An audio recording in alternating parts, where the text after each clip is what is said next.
here's the Hotronix 360 IQ hat press. If you're doing any kind of decoration on hats, this is the only machine you need. Whether you're doing a structured 112, unstructured legacy hat, PVC patches or leather patches, you can tweak this machine, change the settings so that it's perfect for every hat.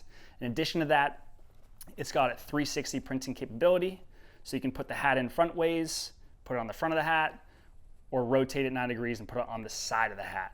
With that, it's got a spring function that allows no creases to form at the top when you're applying the patch.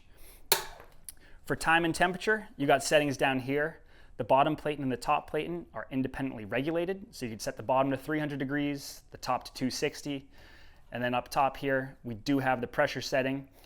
Clockwise to increase, counterclockwise to decrease. Whenever you change anything, you're gonna see those settings pop up right down here. And you can actually save upwards of, I think, 10 different settings so that each hat and each material you're working on, you just change the setting to the preset and you're good to go.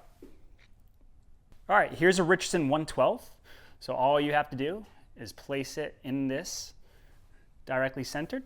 You're gonna undo this spring so that it stretches down and there's no wrinkles.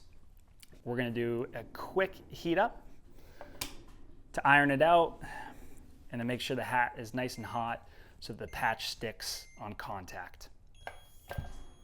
So here we go. Now we're gonna take our patch with BG MAXX Thermal Adhesive and center it onto the pat.